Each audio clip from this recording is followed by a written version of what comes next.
Bismillahirrahmanirrahim. Assalamualaikum warahmatullahi wabarakatuh. Perkenalkan, saya Heri Kuswanto, salah satu guru di Sekolah Indonesia Syariat.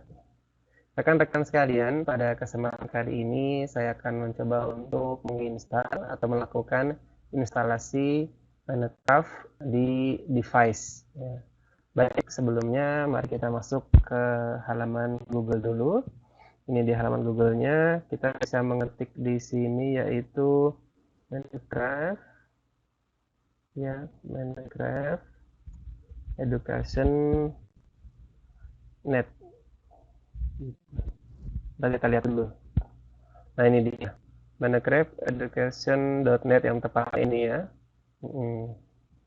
Kemudian kita klik di sini. Sekali lagi perhatikan di sini linknya adalah Education Minecraft Net. Sekali lagi, education.minecraft.net. Ketika kita masuk halaman Minecraft ini, kita bisa tombol di sini Get Start, kita klik yang warna ungu ini. Baik.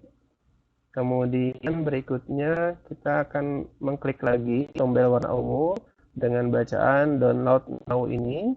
Kita klik sekali lagi dan kita akan diarahkan kepada pilihan, ya. Opsinya ada beberapa ini. Pertama, kalau kita menggunakan device Windows desktop, ya, di sini bisa kita klik. Kemudian juga ada pilihan untuk Chromebook, dan yang terakhir di bawah ini ada pilihan untuk rekan-rekan kita pengguna Apple product. Misalnya dia pakai Mac Pro atau pakai iPad, ya. Nah, kali ini kita akan coba install atau download aplikasi Minecraft untuk Windows desktop. Nah, tombol warna ungu ini kita download, kita klik. Nah, kemudian langsung download ya. Mulai download di sini. Ini akan lain-lain tampilannya karena saya pakai Internet Download Manager, maka tampilannya seperti ini. Jika tidak, maka tampilannya biasanya ada di sebelah kiri bawah ini. Baik, sambil menunggu proses downloadingnya, saya ingin menyampaikan sedikit tentang Minecraft. Minecraft ini adalah sebuah permainan video sandbox yang dibuat oleh pengembang dulu di Swedia. Namanya Marcus Persson. Kemudian dirilis oleh Mojang pada tahun 2011 dan kemudian Microsoft membelinya pada tahun 2014. Permainan ini merupakan permainan terlaris sepanjang masa. Saat itu terjual lebih dari 180 juta di semua platform pada akhir tahun 2019. Dan tiap bulannya ini banyak yang memainkan. Bahkan pemain aktif bulannya itu mencapai 112 juta. Wow, amazing. 112 juta ini angka yang cukup besar. Nah, ini sekilas tentang Minecraft. Baik, kita sudah selesai mendownload, kita buka di sini. Langsung saja kita buka ya. Sama-sama seperti aplikasi-aplikasi lainnya, Minecraft ini adalah sebuah aplikasi tambahan yang kalau kita ingin menggunakannya, kita harus menginstal di device kita. Baik, tadi sudah mulai proses downloadingnya. Nah, ini saja. Baik, di sini tampilannya bisa pilih bahasa ya, bahasa Inggris, atau juga ada bahasa Indonesia paling bawah. Kita pakai bahasa Inggris saja dulu. Kita next, atau kalau bahasa Indonesia selanjutnya biasanya. Baik, ini dia proses installnya sedang mulai berjalan. Kita next lagi. Nah, kita accept di sini, kita setujui, accept. Ini adalah di mana program ini atau Minecraft ini akan tersimpan. Kita next saja. Nah, ada pilihan apakah shortcut-nya mau ditampilkan di desktop depan kita apa tidak. Kalau saya tampilkan saja agar mudah untuk mencarinya. Baik, kita install. Proses installnya kita lihat saja. Sambil berjalan proses installnya tergantung masing-masing spesifikasi device-nya ya. Ada yang cepat, ada yang lambat gitu. Nah, sebagai tambahan ada 4 manfaat paling tidak yang bisa kita dapatkan daripada Minecraft ini dalam dunia pendidikan. Yang pertama adalah creative thinking. Jadi kita dituntut ketika memainkan ini, anak didik kita itu berpikir sekreatif mungkin. Bagaimana walaupun dia bukan profesinya bukan seorang arsitek, tapi bagaimana dia bisa membuat bangunan yang akhirnya membuat sebuah rumah atau bangunan atau gedung seperti itu. Bisa pelabuhan, bisa kapal, bisa rumah, dan lain-lainnya. Yang kedua, ada nilai plus lainnya yaitu teamwork.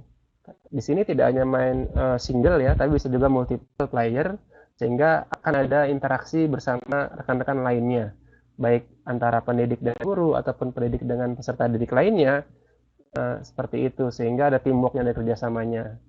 Kemudian yang ketiga, nilai plusnya adalah adanya seakan-akan kita bisa pengelolaan risetnya, jadi SDA, sumber daya alamnya bisa kita kelola.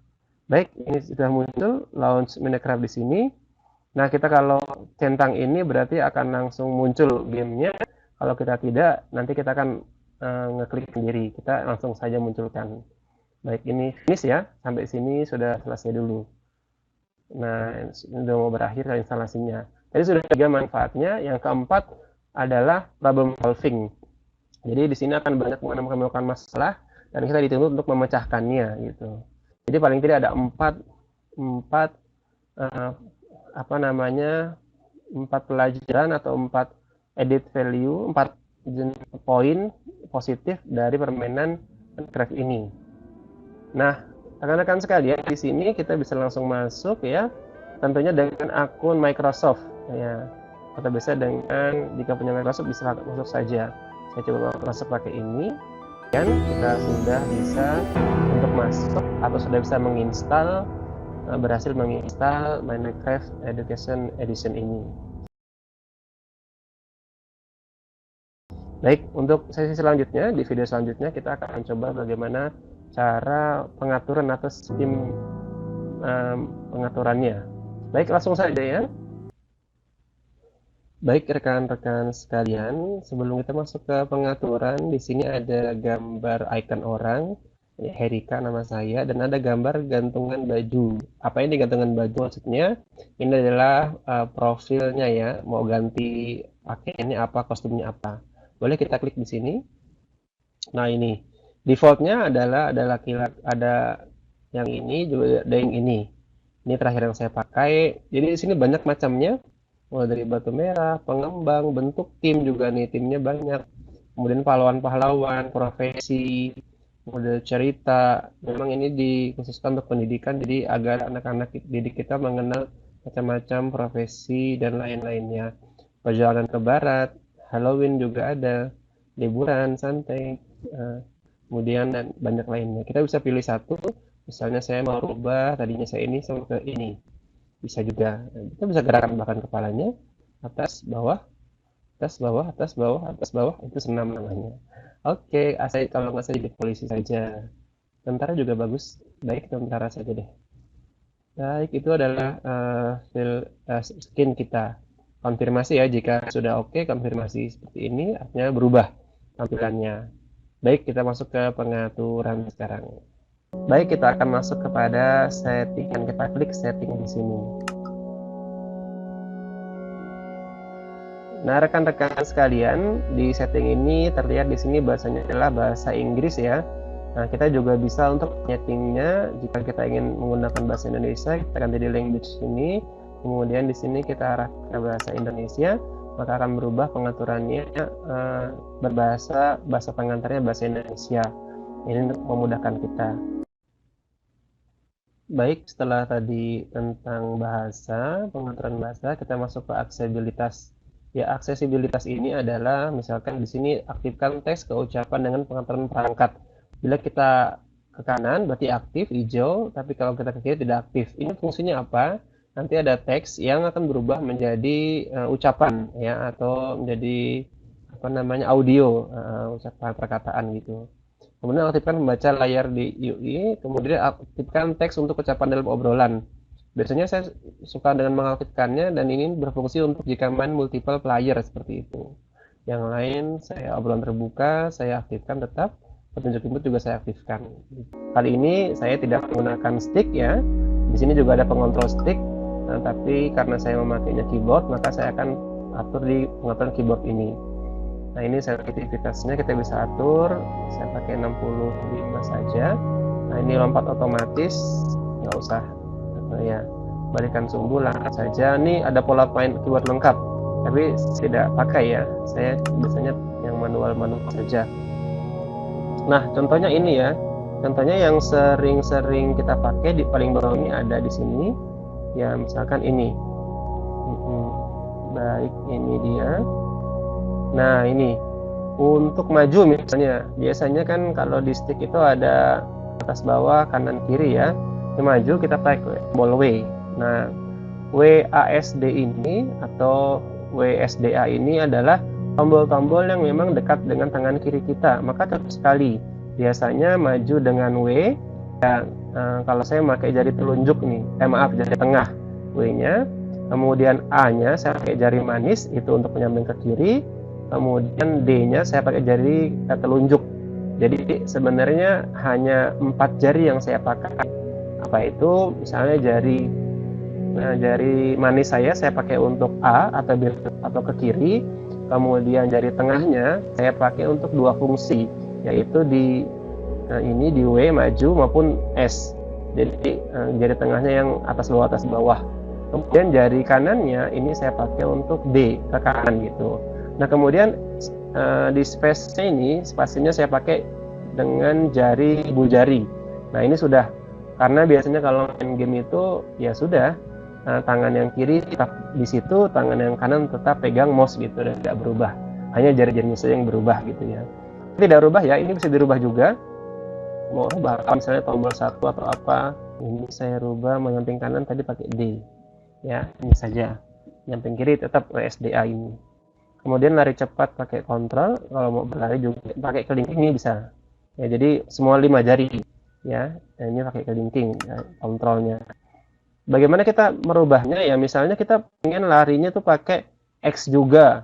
Supaya apa? Supaya kalau maju pakai W, kemudian mundurnya pakai S, nah mau lari bawa lagi, yaitu di sini lari cepat di sini pakai X gitu. Nah, tapi saya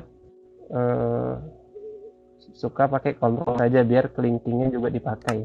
Saya ulangi, cepat saya pakai kontrol. Jadi 5 jari ini berfungsi semuanya. Begitu ya sebaiknya. Banyak ini masih pengaturannya, lompat terbang bisa space ini. Nah, ini pakai ibu jari biasanya. Ini bisa diganti ALT atau saya supaya space aja sini spasi. Karena gampang bisa hurufnya.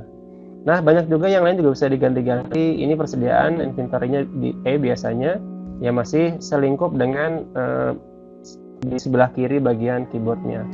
Bisa rubah E, bisa juga R, tapi saya saja. Ini rubah E, baik.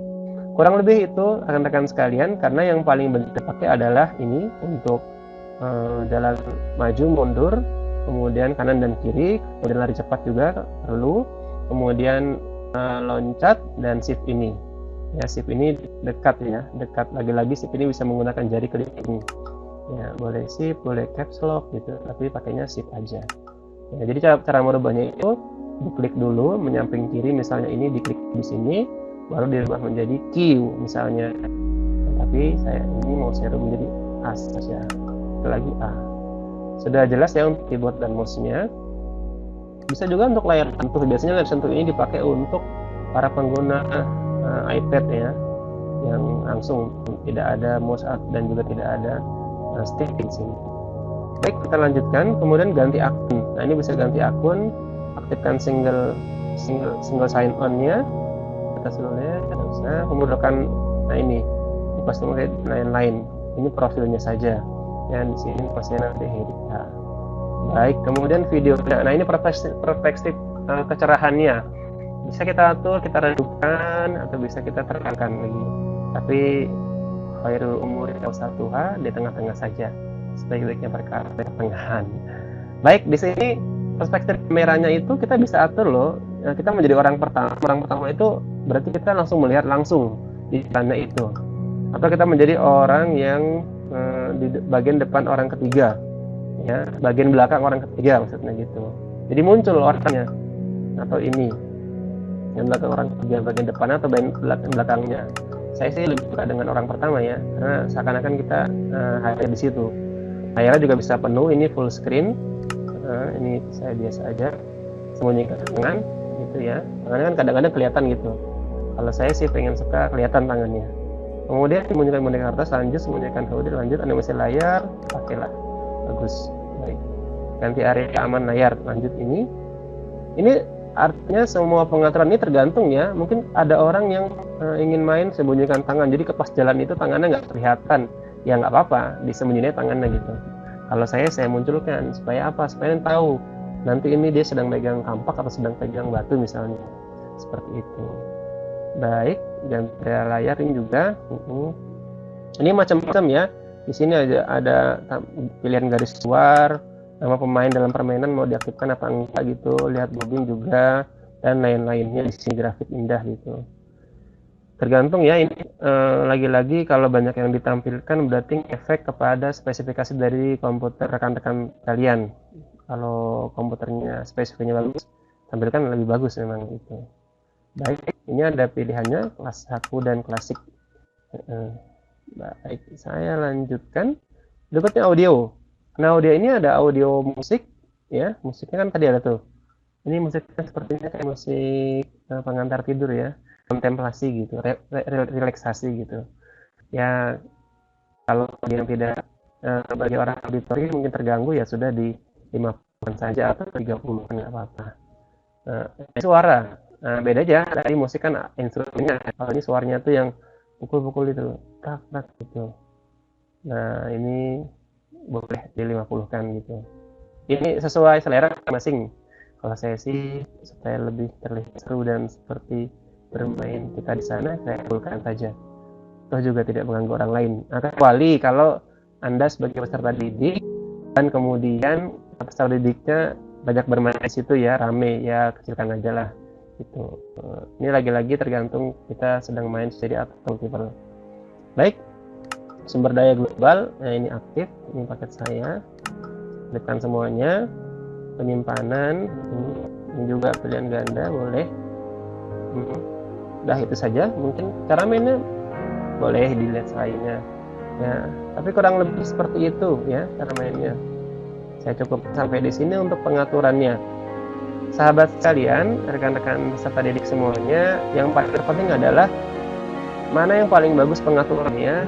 Yang paling bagus itu tergantung selera kita. Kalau kita pakai stick, oke, ya udah kita beli stick, colok USB kemudian mainkan. Nah, ini diatur terbangnya pakai apa dan lain-lain. Tapi kalau tidak irrelevant ya pakai mouse, terbiasa pakai mouse, keyboard dan mouse ya udah ini diatur saja. Kalau tadi sekali lagi saya sampaikan, saya suka menggunakan tangan kanan dengan mouse, tangan kirinya saya letakkan di sebelah kiri keyboard dan tidak berubah. Ya jari-jarinya saja yang bergerak. Maka ini saya saya atur sedemikian rupa di WASDF dan kemudian juga X untuk berlarinya gitu ya. Berlari, mouse kontrol ya. Saya coba saja berlarinya ini pakai X. Jadi WSX ini atas maju, tengah mundur, X lari seperti itu. Baik, kemudian yang 1, 2, 3, 4, 5, 6, 7 ini nanti untuk inventory ya, untuk sumber daya globalnya itu. Jadi memindahkannya dengan angka 1, 2, 3, 4, 5 dan ini kalau bisa sih tidak usah dirubah saran saya. Karena memudahkan sekali kita untuk ini persediaan ini. Inventory kita misalkan mau pakai kampak ya dia per 2 tinggal klik nomor 2 nanti ketika bermain gitu. Baik, itu saja sementara dari saya mulai pengaturannya. Kita akan lanjut kepada video berikutnya. Terima kasih. Assalamualaikum warahmatullahi wabarakatuh.